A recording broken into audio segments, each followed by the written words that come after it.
So Deltron was him on beats, me on turntables, and Del on rhymes, obviously. And then Lovage started with Dan, Mike Patton, and Jennifer Charles.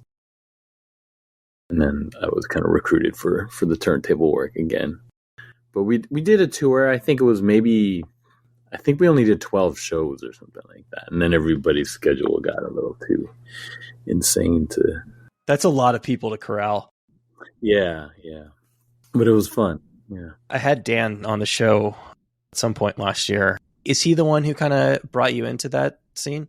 Yeah, for those projects, definitely. I had done some work with him and Paul for Handsome Boy Modeling School since the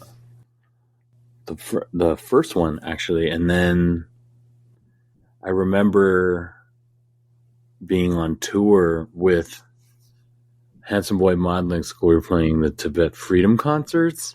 Those must have been huge. Yeah, and well, we were in one of the smaller hip hop tents or something like that. But I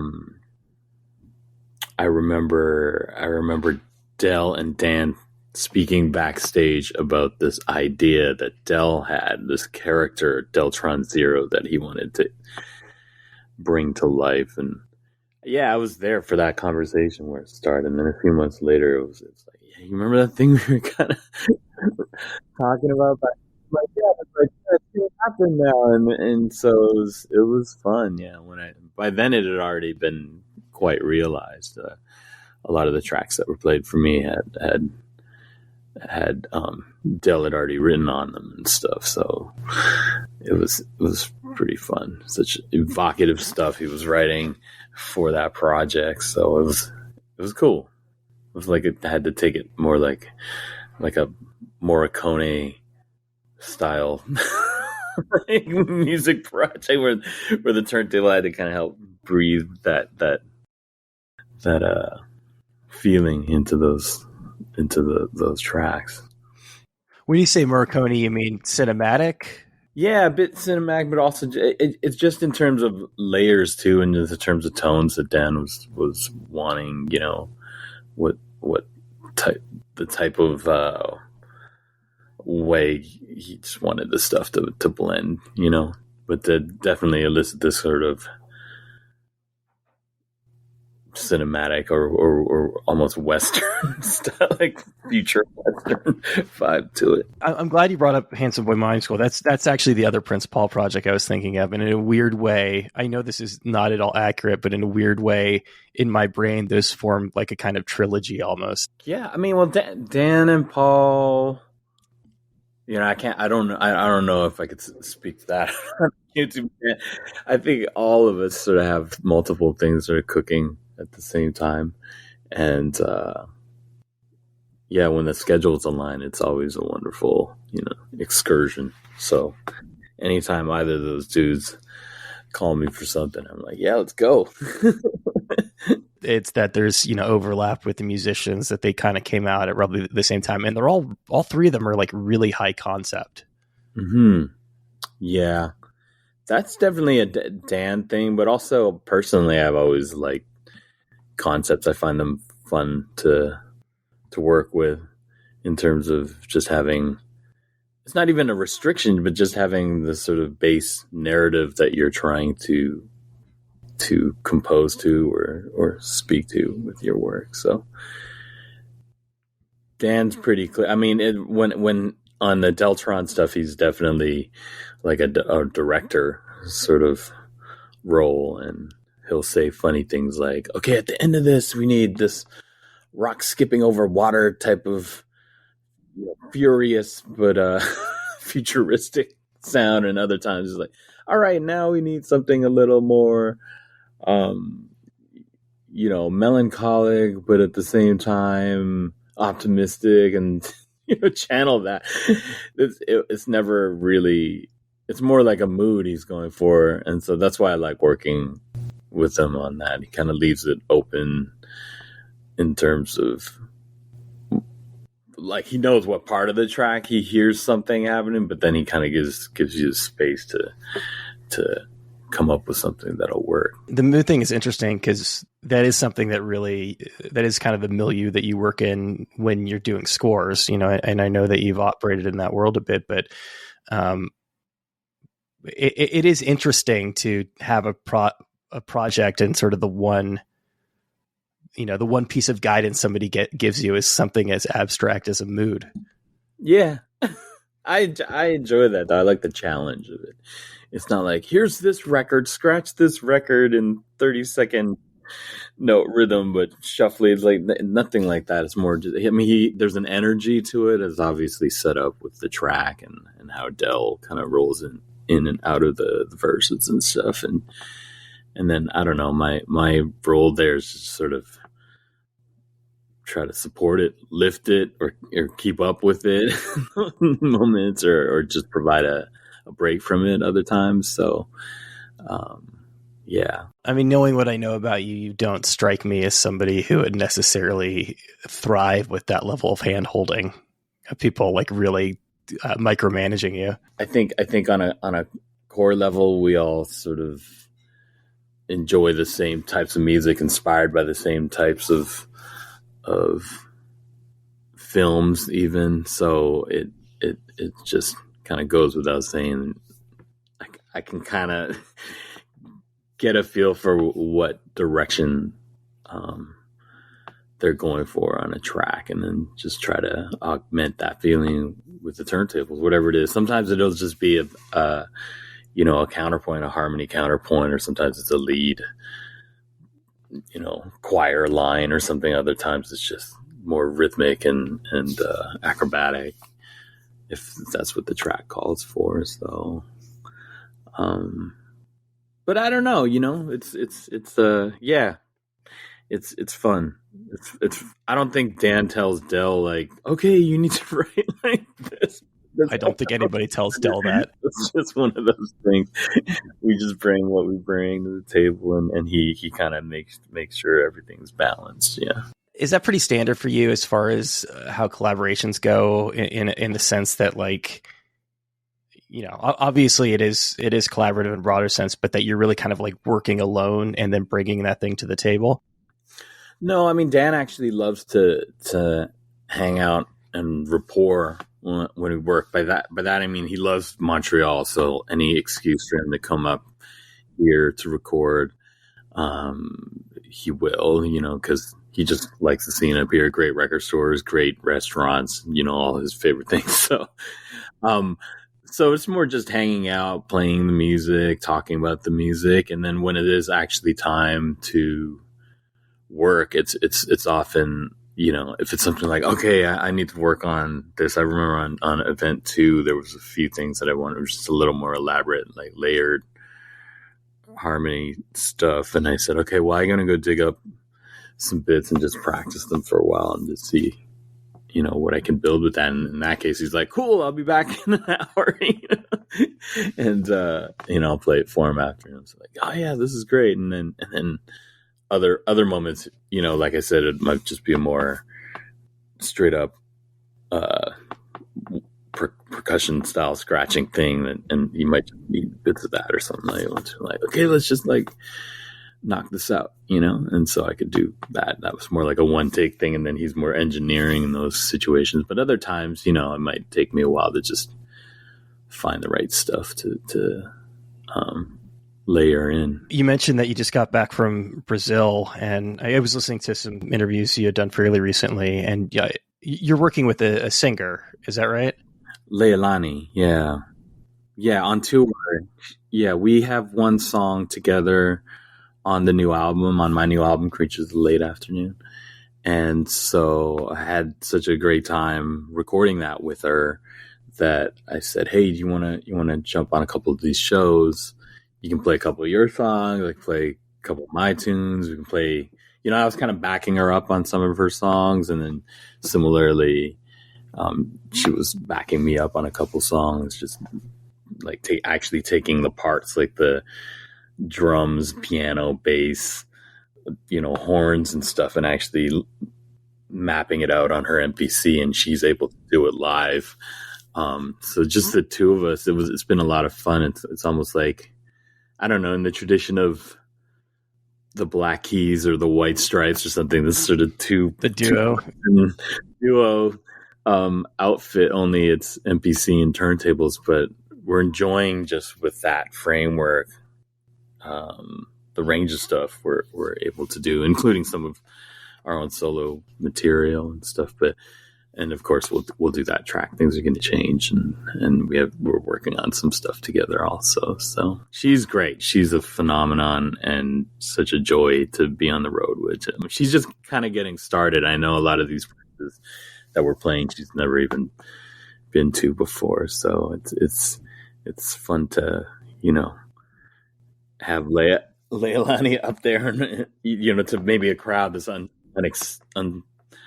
not unfamiliar with her, and just watching the light bulbs go up over their heads, like, oh my gosh, this is crazy, like what she's able to do, because she could do the MPC stuff, but the finger drumming, I think that's what she calls it, that but then layer in all the bass lines and the harmonies and sing over it and not miss the beat. It's really quite phenomenal.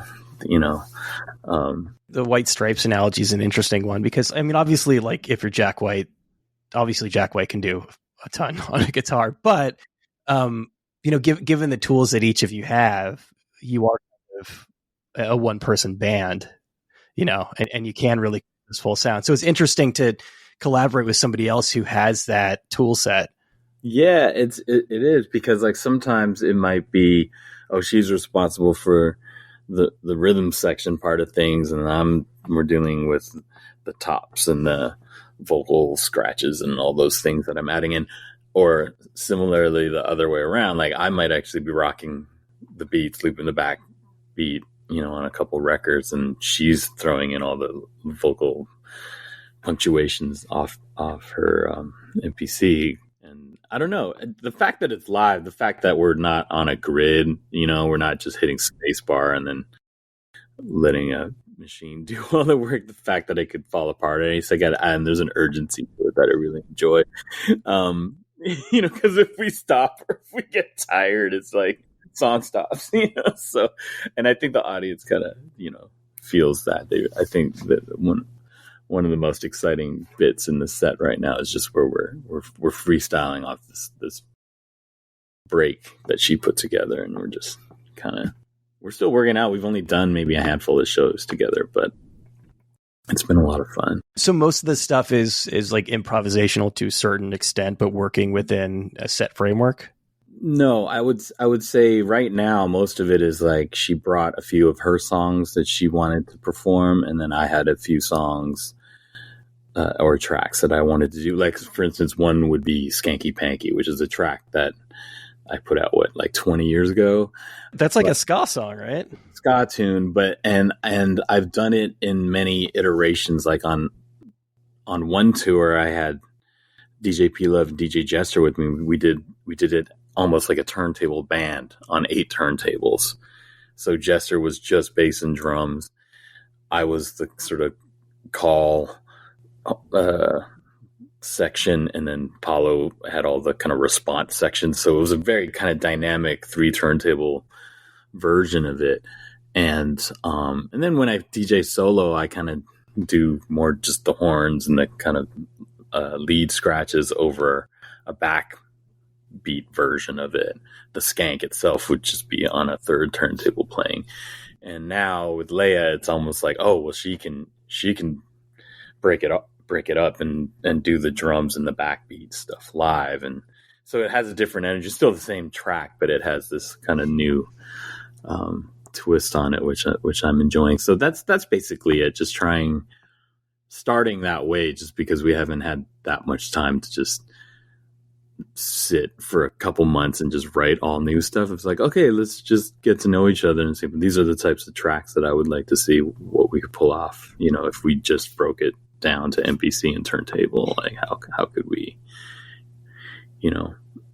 how could we iterate that, in a live context that would work? That this idea that they have at like fancy hoity-toity restaurants of like deconstructed foods, deconstructed banana split with like these 3 ingredients. and I'm somebody like I was a big ska kid back in the day. I have like a deep affinity to that music, and two tracks in that time period that you did that are connected in my mind as that sort of deconstruction are that and was it Basin Street Blues? Oh, right. Yeah. Effectively, like, I don't know, the sense that I get from them is, you sort of being enamored with a kind of music and then trying to figure out what your take would sound like. Yeah, just sort of seeing if I could bring the turntables into that realm and see how it would fit. Sometimes it would be an awkward, again, it does come from just a love of that music to start. But I remember like just growing up listening to jazz music in the house. My father would play vocal jazz records all the time. Louis Armstrong, Billie Holiday, Ella Fitzgerald. That's like my home music. I mean, that's some of the best music ever put on record. Yeah, like I'll play it and I'll just feel at home, not just nostalgic for my childhood. Like now I just continue to play it. It's the most played, records in my house. So even my kids now, and we don't live in New Orleans, but they've heard those records thousands of times. So I remember with Basin Street Blues, it was actually my father who said, hey, when he noticed that this music thing was kind of working out a little bit and I started to travel, he said, hey, if your travels take you to New Orleans, make sure you go see this music performed live. And so he says he did that when he was in college and it was like a spiritual experience for him. And so I did that. I had a gig in New Orleans and I went to see Preservation Hall. And they did a version of Basin Street Blues that was just so incredible. And I remembered the Sweet Emma Preservation Hall record that my father had too, which started with a version of Basin Street Blues. And so to see that live, after hearing it as a child so much was just incredible. And then I continued to go to, 5 or 6 different jazz clubs over the next 2-3 days, and every ensemble, every band played a version of Basin Street Blues in their set. So that song was just ringing in my head, and I was on the plane flying home and I said, I don't know what the next album was going to be. I was about to start work on some of my best friends are DJs. And I said, I don't know what it's going to be, but I know I want to start it with a turntable version of Basin Street Blues just because that song was so present in that whole trip, and I was so inspired by that whole trip. So the first thing I did when I got back was not deconstruct, but I had to figure out the chords, and then it was totally not like a jazz way of making a jazz song. Like I remember writing the charts out and saying, okay, here are the chords, and then just actually, it's very naive, but I was like drawing lines between notes on the staff, just trying to figure out, okay, well, if this is the trombone, then it should go from this note to this note. You were doing that like FBI thing with the pictures and the yarn on the corkboard. Exactly, yeah. And making sure because I guess when you're playing live in a jazz ensemble, it explained to me that you're just playing around the chords and you're just trying not to land. Like if you both land on one note, then one of you needs to bend up or down or something so that everybody's just kind of out of each other's way, but also the chaos of it is like the joyful part. So my version was a little less, didn't have that ability to go there because I had to do every layer myself. So I know, to me, like that music sounds best when it's an ensemble of people playing it in one take together and improvising. But for me, it was like, I was just improvising kind of off older layers that I had already recorded, and they weren't responding back to me. It was just like I was just trying to find the room for the next layer and bending it in and out. But it was a fun experiment. It took me like 6 months to put that track together, and just even finding like an A flat held note on a clarinet on some classical record, and then practicing to bend it into the chord cycle. It took me months to do it, but I don't know, I guess the happy ending to that story is that I would almost say it was like a year after the album came out or something, we got a call from Preservation Hall saying, yeah, and saying that they had seen the video on YouTube and wanted to invite me to go play with the band. And I said, what? You're Preservation Hall? Like, what's the, I got to do turntables, like, who am I? traditional jazz. And and it was like, I don't know, it was such an honor to go down there. And they actually started the set with my version of Basin Street Blues, just the video. They screened that on a little pull down, screen. And at the end of it, the band just took over. They started playing over it, and then they kept it going and walked on stage. And I was bawling. That's incredible. Yeah.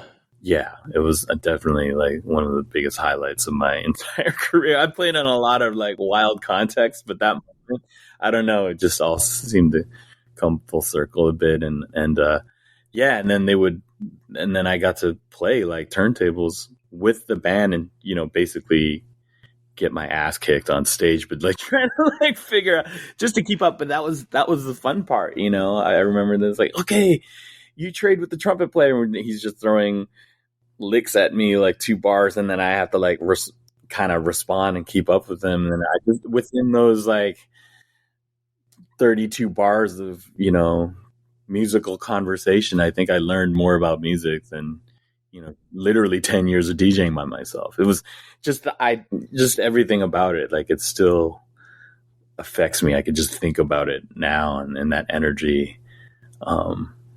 It was exciting, but then it's also like educational and then also familiar because I'd been listening to that type of music my whole life, just never had the opportunity to play it in that context, One of the defining characteristics of like New Orleans jazz specifically, or like Dixieland jazz, is that everybody's playing at the same time. It's not like more modern jazz where people are kind of taking turns. Like there's like 6 instruments all going at the same time. And like, I know you collaborate a lot, but still what you do, I would expect a lot of time is fairly solitary. A lot of it is just sort of like you probably in the room that you're in right now, like your lab or your dungeon, putting music together. So that opens an entire new world to just be on stage with these incredible musicians, playing at the same time.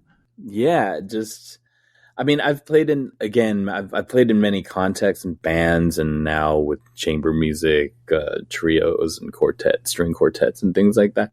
But I would say what's special about playing like with a trad jazz band is like you have to completely just be on your toes. Every single moment is this decision that you have to make and still blend and uplift, and the chords, where they're going. I knew they're playing mainly standards, so I knew most of them, but they would call it in a different key. Like it might not be the version that I'd listened to, and they pretty much just like like when you're smiling or something, and I'm like 3, 4, and they would just call the key and then go, and it would take me like half bar to figure out what key, and then and the time signature, it sounds like. Yeah, but they play every day there. That's it's still a mecca to me every day in that context. So as a band, I think they just breathe like one organism already. So for me, it was a lot of it just like, oh, I just got to keep up, and I definitely feel like there's a rite of passage for me. I know at some point in my life I'm going to move there and just play.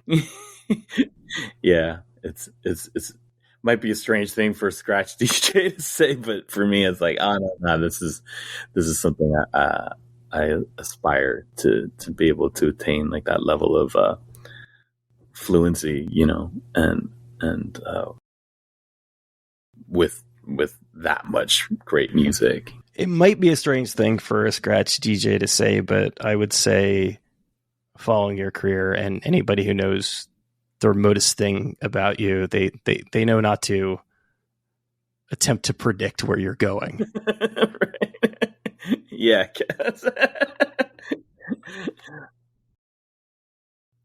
Yeah, I don't know. It's I do always want to see what's next or where else I can bring it, and I think um, with turntables as an instrument for me, since the first time I heard scratching, it was an immediate fascination with the craft, and then just over last several decades, just practicing and then trying to push it to possibly different areas or way, opportunities have come up where it's like, hey, can you find a way to play on this or add something to this? And I think it's just maybe, I have to just thank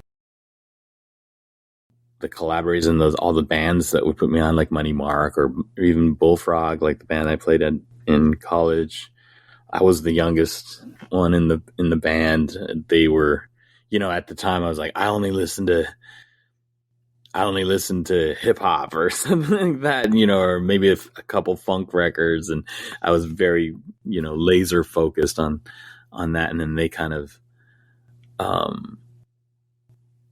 opened like my mind up to the fact, oh, well, that Public Enemy record that you love so much, they actually sampled Maceo or Pee Wee Ellison, but then trying to, understand they were the one that connected those dots to me. And then, so then I started, my ears kind of started, the range just kind of got wider. But then I remember, especially Money Mark, like there was, I knew him from the Beastie Boys stuff. And when he asked me to tour with him, I was like, of course, but when I was on tour with him, I realized just his knowledge of music is just so, so, so deep. And even within his own set, he could go from, like an Elvis Costello type pop song to this weird instrumental,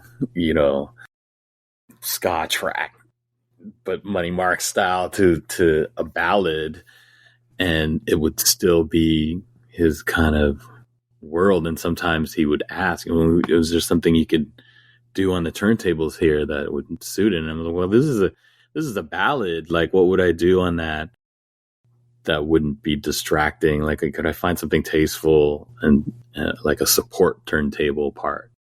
And I remember one of the songs, which I loved, was Cry. It was off his first album, Mark's Keyboard Repair. And he's like, you think you can find something to do on this? It's like, well, what do you mean? Like a beat or something? It's like, because really the track was just over a really kind of minimal drum machine loop. And it was mostly about his Hammond organ bass and his voice.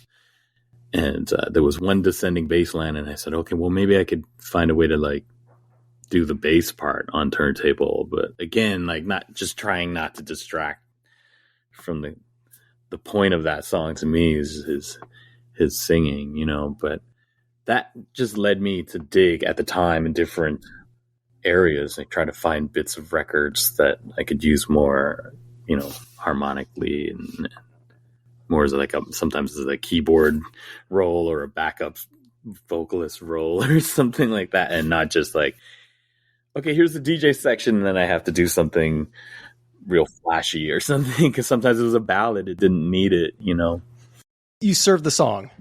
Yeah, always. I try to, I hope. It's pretty clear when you're on stage, whether if it's working, whether you become the sideshow or whether you just become part of the main feeling of the song. And I think that's, it's the same thing with scoring film too, right? You have to leave the space for all the other elements to work their magic too. So the music can be very powerful, yes, but it's not just about the music, And I think playing in bands is that's a difference between that and like just DJing alone. At that point, you're like, 100% of what's coming out of the speakers is what you decide to drop your needle on or whatever. So these are your choices, and how you chop it up is like still your choices. But I think the second there's more than one person on stage, there's this like interesting space that you have to make. And in that space is just a lot of surprising stuff that can happen. That's why I enjoy doing it. Yeah. That was such an interesting time for DJ music. And it really it broke my brain a bit. You mentioned You mentioned like the Hammond on Money Mark, and I'm thinking about like DJ Shadow of like, in a strange way, like almost building more traditional music. Like you listen to the DJ Shadow stuff and it's like, oh, this is just like some pretty straightforward music that he's building. But the fact that he's doing it on these like 12-bit machines and like rephrasing, using the MPC, I think that's what I love about Shadow's stuff is that, yeah, there's a deep musicality to it, but then there's a deep, chop culture, that chop approach of hip hop production is in there. And I think for me with turntables, that's really still like kind of my ground zero. I still want, if I have it on vinyl, then there's like a million options, So I think even with this with Creatures, it was like I might write something on guitar or something that works harmonically for the chorus or the bridge, but then I would cut it to vinyl because I have a record cutter now. I'm that big a nerd. But once it was on vinyl, then I would say, oh, I can rephrase. I get 2 copies of this, and I can like shuffle or stutter the either the drums. They can play off each other. Exactly, and I can have the music content in there, but it's kind of can sound more Frankenstein with the pickup scratches and stuff. And I can repeat that second note. The guitar line normally would naturally do this, but on turntables, I could repeat the second note and then pull it back and then let it go again. And I still have like all the I don't know, like even though the melody in essence would change, I would still have all the harmonic content I wanted in that part of the song. So back to your deconstructed food thing, I think that's really what it came down to, is like working on a record like Creatures of the Late Afternoon was like, okay, it's like you're going to make a salad, but first you got to grow the tomatoes. Like, it came down to that, you know what I mean? It's like, okay, I'm going to go make the source material first by writing it. And then if I just put that version of the record out, it would have just sounded more like a layered bedroom one-person band album or something. But I think once it was on the vinyl, like I could really just break it out and approach it from a different angle, and it gave it that kind of push and pull that I like, because I don't know, it's just not like perfectly quantized. It's always a little bit, chasing itself, and it has that energy that I've always liked about of live beat juggling or DJing, in the hip hop style. Yeah. You're almost like you're almost working backwards into this more traditional style of music making. Cause you were describing earlier, trying to find, I don't remember if you said it was like A minor or A sharp or whatever on a clarinet on an album. And now it's just like, oh yeah, I can play these instruments competently. I could just make that thing. Yeah. Well, yeah. On Creatures, I would like sometimes just play a line on a woodwind instrument, and it would work. It would even be in tempo, for that moment in the song. But then I think the fun part of it, like the fun part of hip hop, at least that era that I was first introduced to, which would have been like Takes a Nation of Millions to Hold Us Back, and like De La Soul, 3 Feet High and Rising, those records where it was like, oh, I know that those two elements didn't exist together. That's a drum beat from the 50s, and that's like a bass line from the 80s, and a spoken word bit from the 30s, and it was like this impossible quantum leaping of sounds, of these imaginary, time traveling bands. That's what I felt like I was listening to, so it was like, oh, okay, so what if you take a surf beat from the 60s, and then you add that like fuzz guitar from a 70s rock thing, and so that was more it, in terms of how this record came together. It was just really getting into tones at first. I mean, it was a long pandemic, so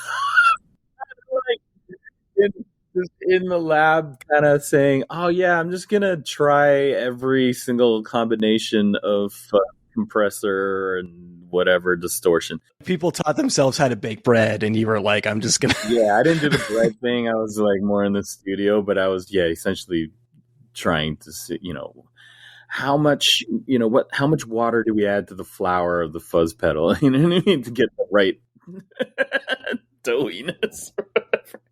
That's exactly the way I spent my time, and so. But once that was it, I mean, that was just a voyage of discovery. So even tracks like "When You Say Love" or something, which was more like a, I don't know, like a vocal group 60s, 50s, 60s jukebox kind of thing, just trying to get certain tones out of the instruments just to start, just from a production level, just kind of giving myself that task of seeing if I could at first just approximate the sound, knowing that I'm never going to get it without actually like being that type of player in that time recording at the studio, but then using what I had to just try to see if I could take, nod to some of those tones, like in terms of how the bass sounds, how the drum sounds, and yeah, like growing your own tomatoes, and then chopping them up and putting them in with all the other parts and seeing what happens. Yeah. Are you a perfectionist? I'm a perfectionist in terms of it keeping its imperfections, if that makes any sense. Like, I know nowadays there's this ability to just polish everything until it's Pro Tools or Logic or whatever. Yeah, that is not lifeless, but it's kind of expected or too. It can be lifeless. I mean, we've all. I'm not going to name any names, but we've heard those records where it's like, oh, they literally produce this thing to death. Right. I think I just like stuff that sounds a bit broken. That sounds a bit, and which makes sense too, because it'd be authentic to my studio, since most of the stuff in my studio is kind of like half broken or some pawn shop find or something like that. Or you're like, oh, okay, well, these there's literally some keys broken off some of the keyboards I have, but instead of getting it fixed and brought back up to like factory spec, I'm like, yeah, but there's still this lower octave I can play on.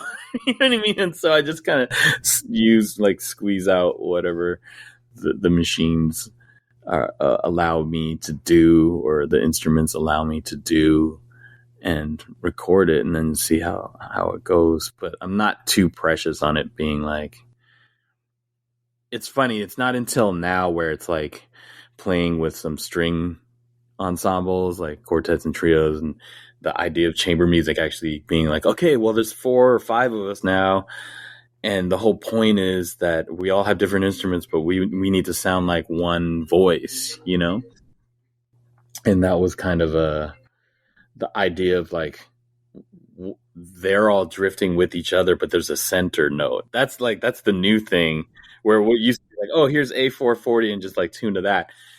I think when you're playing in chamber music style, like if they start bending, then the whole quartet has to bend together, and that's like a whole other level of surfing. That's like pretty awesome. But I think, yeah, studio, I'm more just like, I don't mind if it's like kind of out of tune or wonky. In fact, I enjoy that about the vinyl. I enjoy that the surreality of it. It's like, hey, the warble on that doesn't even sound like if you played a guitar note string and it just sort of decayed, but because it's on a warped piece of vinyl, it might just have a little bit of a different vibrato. And I love that. I love all that stuff. And I think a lot of, for the people that are paying attention, they might listen to it, like, oh, that sounds like a 50s jukebox jam or something. And then they listen closer, like, wait, that's not even a real guitar, or it is a real guitar, but it's like scratched in off a turntable and it echoes out like by hand. And it just it has these little things where it's just kind of, I don't know, like a turntableized version of it, I guess. But I don't know. I think I wouldn't. It's just listening to those eras of records like the Phil Spectors and the Brian Wilsons and those things. The Wall of Sound and sounds, how okay, say we bring like a harpsichord mixed with this thing, and they were trying to get a new instrument out of fusing two, and I was like, okay, yeah, I'm doing that, but just with turntables parts. Yeah.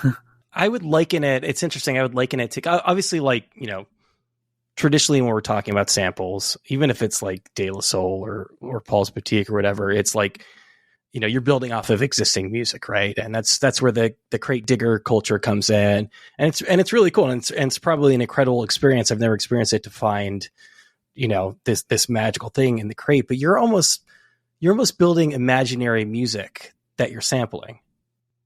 Exactly. And I would say it's like an alternate history. Getting just more and more molecular, right? At this point, it's like, okay, well, I only need, in this part, I just hear like a whatever, like an E minor chord on a Hammond, and then I can play that E minor chord. There's many ways I could do it. I just play it on a Hammond, just play it, and then cut that to vinyl and scratch it as a complete Hammond part. Or I could say, okay, I could break that chord up and just find each of the notes, which is how I did it on Basin Street Blues, for instance. Find the different notes on different instruments and still get the feeling of that E minor chord, but have each layer or each note of the chord be scratched.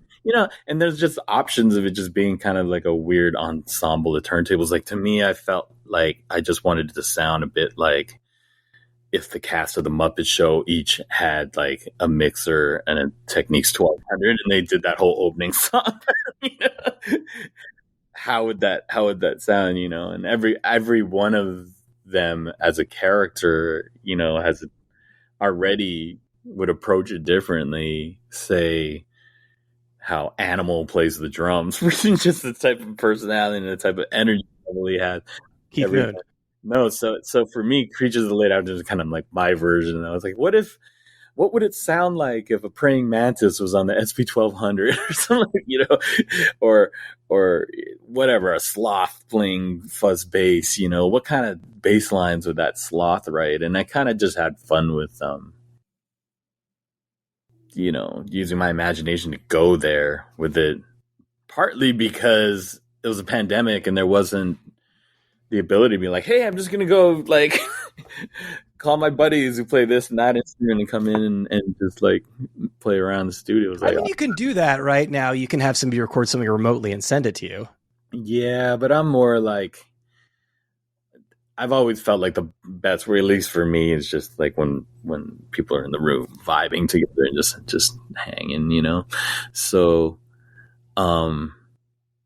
yeah, so again, it was a lot of just having fun in the studio, trying to surprise myself with some of the sounds or some of the even comical moments on the record, where like just having fun with the idea.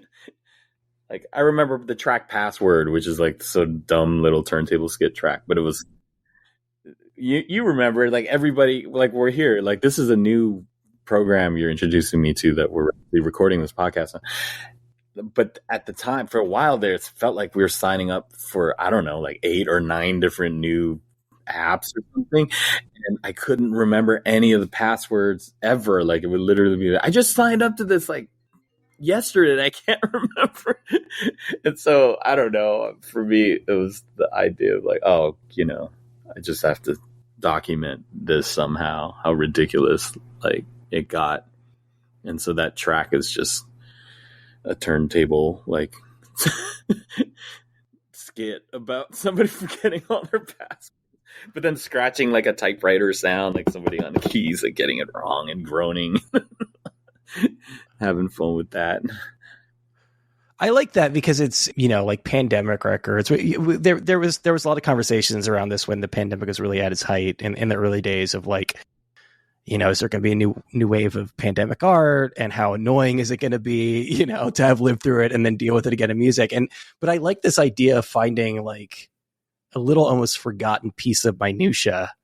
You're not talking about this huge global thing that's affecting everybody. It's just this like little annoying thing that you were dealing with and building a song around that.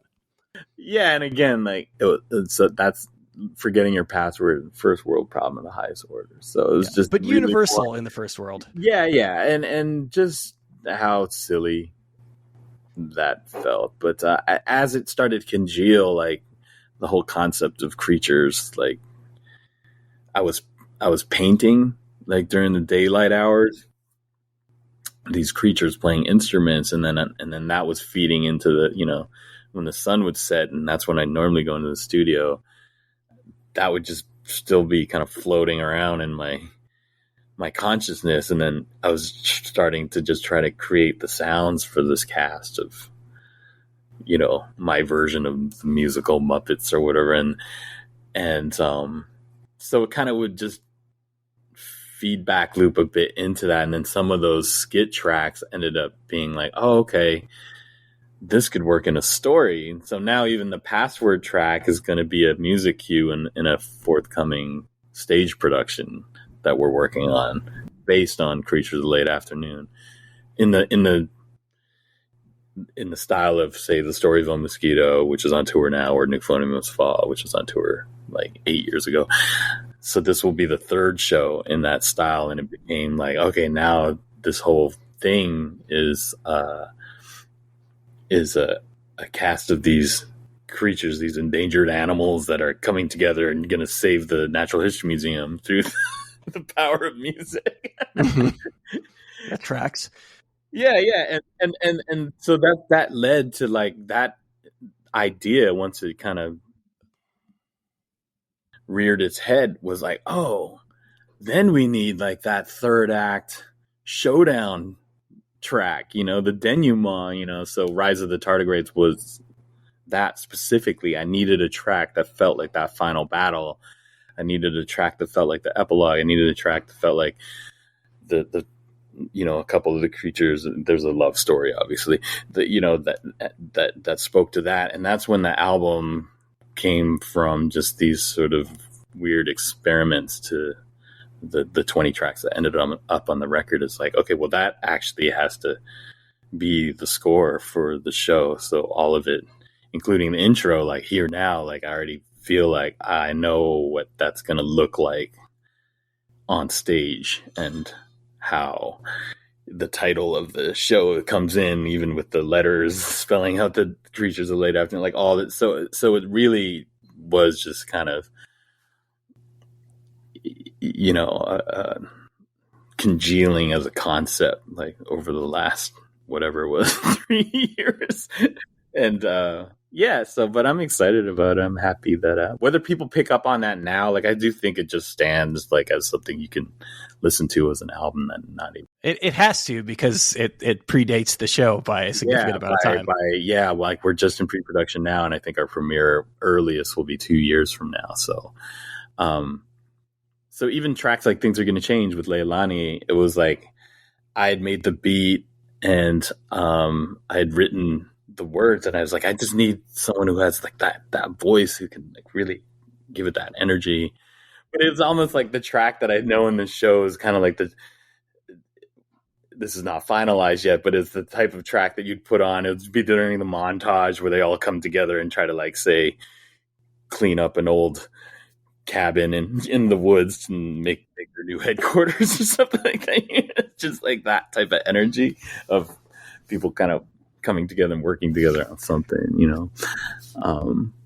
So that, yeah, a lot of those things they just started telling me what they needed, the tracks themselves. And then when that concept for the narrative came in, it became very clear to me what was left that I needed to maybe write and record to put in to segue into the next part of the story. Yeah. Is that the case in all three of these, where the narrative like effectively emerged out of the music? No, Euphonia started actually as a graphic novel. I'd written that as a book first. There was this theme about a robot in it trying to write love songs, and when the publisher saw that in the story, Emma Mackay, who worked at the ECW press at the time, said, "Hey, what does that song sound like?" And she was the one who kind of pushed me towards like, okay, well, I actually have to go record this song now. There's this whole scene dedicated to it. The robots in the studio, and like she was just curious. She's like, because if you had that recording, we could include it with the book and make a soundtrack to the book. And that was my first opportunity to quote score something, was just because Emma was wondering. She's like, yeah, maybe we should package it with that robot love song. What does it sound like? And so then, after that with Storyville Mosquito, I'd written that, but I was just poking around with a few music cues here and there. But that one really came together more during the live show production of it. Like, there's a storyboarded version of it too, which would also be a graphic novel if I finally decided to release it as such. But it was more like the concept and the story first, and then writing to each cue. And then once we started doing it live on stage, and then realizing, oh, we actually need even more music. There's a couple moments here where this happens, and we need a motif for that, or some sort of variation of a theme here, just to keep it rolling.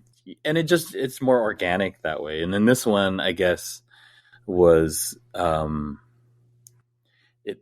it started as like musical experiments. I had this idea of these creature bands, but I didn't know what it was going to be. I didn't know whether it was going to be one creature band or like a whole legion of them or whatever. But I was just kind of following the muse and just seeing what would happen. Really. I feel like so much of like failure isn't even failure. It's feeling like things are impossible. So never really taking that risk, and never putting yourself out there, and never allowing yourself to like fail in a public way. And I'm guessing so I've seen footage from both. I haven't seen either of them in person. I've seen footage from both of them, and it's incredible that it was pulled off. Obviously a lot of really talented people involved, but watching it, it's like, this is wild that this is a thing that exists. There must have been points in the process of doing this entirely new thing where it felt impossible. So I guess for the benefit of the people listening, these are shows that we've been touring more recently, which are essentially live film. So there's 15 performers on stage. There's like 8 cameras, I think 75 puppets, multiple miniature sets, and we perform. The puppet team is on stage with us. We perform, light, film, project, score, and Foley, everything in one take live. From a performance perspective, it's like one of the most exciting things that I've been able to be a part of, and it's always such a joy. But yes, I think it's because it can fall apart at any second that makes it that the lack of safety net is really what it is. It's not like we finish a set or we finish a scene and say, all right, cut. We're going to reset the next one. Everybody in the audience, take a popcorn break and we'll be right with you. No, like once we start, we actually have to do the show like you're watching a movie in real time. And the fun part of it, I think, for the audience is that they get to watch the story unfold on screen, but then they can look under the hood, see all the scurrying around to make all these practical effects happen on the screen, sometimes using movie magic, and in terms of just it could be as simple as like an old chap trick where you just turn the camera 90 degrees and all of a sudden it looks like the gravity can change just because of the orientation of the camera. Yeah, they call it in-camera effects. Yeah, in-camera effect. Like we just have so much fun with the idea of that it's live and that it's not like pre-recorded and that we're not slave to this, click track or anything like that. We can pretty much just do it on the spot. But yeah, there were many moments where I guess, some of the things are still, quote, impossible, but what I love about those shows is that they're alive and they're continually evolving. So we do notes after each show, maybe one of the puppeteers would say, I didn't think the scene landed, we could make it funnier or we can make it more poignant or, and then we all think about how we can do that. Is it the camera angle? Is it the music? Is it, the blocking of the the puppets. And so it's constantly, the more we do the show, the more settled we get with it. But then I never wanted it to be like, oh, we're just up there going through the motions, like we've got this nailed, and then we just keep doing the same show over and over again. I wanted it to design it so that it would evolve. So for instance, everywhere we go, no matter what city it is or country it is, we'll localize what we're doing a bit. We'll change some of the sets. We'll build like local landmarks and then add in local cuisine jokes or whatever we need to do to just like bring us into that moment. And so the audience knows it's like, hey, this isn't the same show they just did in Chile or whatever last month. This is like for us. And what's interesting is like there's some things that are quote still impossible, like in terms of on my original boards or something. Hey, I thought we could make this happen, and they're like, we're still always trying to figure out some things.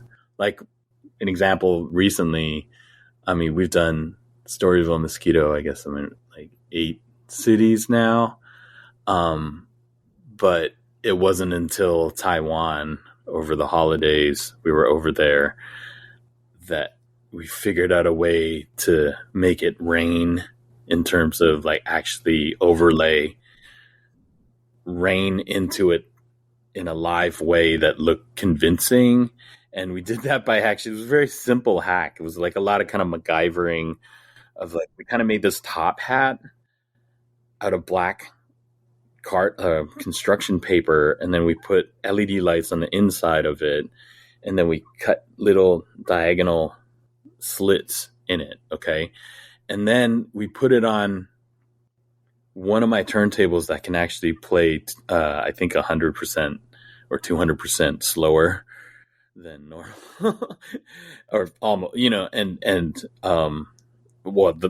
that doesn't make sense. If it was 200% slow, it'd just be off, but it can go really, really slow. Like it's like an octave lower than your locked 0. So it's like very slowly rolling. But then when we put the camera shooting the side and fill the whole frame with it, those little slits of light bleeding through and having it turn slowly on a turntable made it look like it was raining on the screen. And it was one of those things where it was such a victory for us because it was something I wanted even for our premiere of the show. And we just never figured out a way that looked, that convincing. And so with something like that, sometimes that flash of inspiration, like, hey, maybe we should try using the turntable. It's like, what? Like actually as the turntable for a set piece, which was something, normally it was like, oh, the musicians are over here, we wouldn't put a camera over here. But we tried it and it works, and it's just, so now that's part of the show for that moment. All of a sudden, like everybody has so many cues in the show, like, I got to reload these turntables, and then I got to play this piano bit over here, then the strings take over, and then I pick up this, start playing drums under them or so whatever. And then now I had to add the thing of, and then I got to put this like LED top on my left turntable. And I got to make it rain. Yeah, we're making it rain. It's so silly, but it's a lot of fun. Yeah. Yeah. So it's been about an hour, so we can close on this. But I wanted to say that, again, like watching the things that you do in your career and hearing you describe sort of the processes that go into them, something that I really appreciate about you and the things you make is, I interview a lot of musicians. I mean, I interview just creative people generally for the show, but I think when you've been doing something for a really long time, you get really good at it. And when you get really good at it, you sort of stop trying to push yourself and you stop trying to discover new things. And it sounds like it's been this career long, constant process of getting excited to realize that there are new avenues to explore and new ways to do things. Yeah, absolutely. I think by we, I mean like the team behind the Storyville Mosquito show. By the way, I'm just speaking generally about all the stuff you do, but this. Oh, okay. I'm restless would be a good word to describe. I think that's it. Like I just want to see where else it can go. Even, I kind of live for that learning. Really, that's the most joyful part for me. So the awkwardness of the learning part, like if you think about a baby learning to walk, or even, I've been recently teaching some young DJs to scratch for the very first time. And you can see like, oh, okay, they can kind of understand on a core level what they need to be doing, but the muscle sort of coordination quite there yet. But that it's possible. I mean, because we've seen it done already. But for me, sometimes it's not really about even having seen something been done, but just thinking it could be done and then testing that theory. You know what I mean? So with a show like Storyville Mosquito, I always say it's like 15 of us on one surfboard. I'm sure that's been tried in sports, but has it been tried in musical turntable cinema theater or whatever you want to call it? So, and it's really, I don't know. I mean, I think at the root of it is just the human energy, the people power. Even though there's all this technology on stage in that show with all the cables that run from the monitor screens to the cameras to the projector to the whatever, what you're watching, what you're experiencing is just like people work together to make something happen. And I think that's always been the part that spoke to me most, even with scratching. Like the first time I heard scratching, it sounded very futuristic, but I knew someone was performing that. I wasn't looking at it. I wasn't watching it on video. I just heard it playing in a record store, and I could tell this is a sentence of a recording of somebody saying something, but it's being chopped up and stuttered and reorganized rhythmically by someone who practiced to do that and is doing this live. And I think that is the thing where I was like, I need to know what's going on here, because this is incredible. The energy is there. The dedication is there to master something like scratching. It's like, how did they get to this point, right? I could tell if it was more something like, oh, we programmed it into a sequencer or something and it just was like chopped up that way. But this was definitely like the way it was swinging, the phrasing of it. It was like a human performance on a turntable. And so that's still very central to things that I enjoy, especially the live aspect. And I think, really, if anything where I can feel that spirit, that kind of human spirit behind it, I'm down for. It could be a contemporary dance piece. It could be, a VR experience, whatever. Like, as long as I can still feel like the energy of the person who kind of worked to create this, and I can find that link and resonate. I usually find something I can resonate with there. So I always try to do this, not because I do like making stuff by hand and painting and scratching and whatever, but I think underneath it all, it's all connected somehow. You just got to find the heart, and that I think is very central to scratching too. Scratching was always about that, especially when I was starting.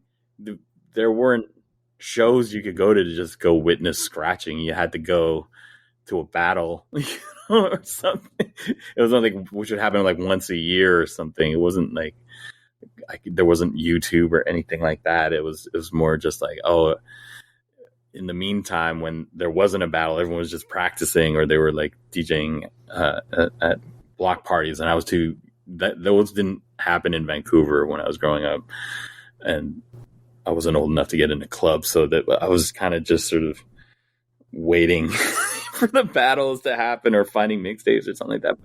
But the thing was, at the battles, the whole thing was, hey, you have 5 minutes tonight, and when you get up on that stage, you have to bring something that hasn't happened ever before, or that night at least. You know what I mean? So that ethos is still very core motivation for me as I'm moving forward in making stuff and finding crews to work with, is like finding those like-minded people that just want to bring something new.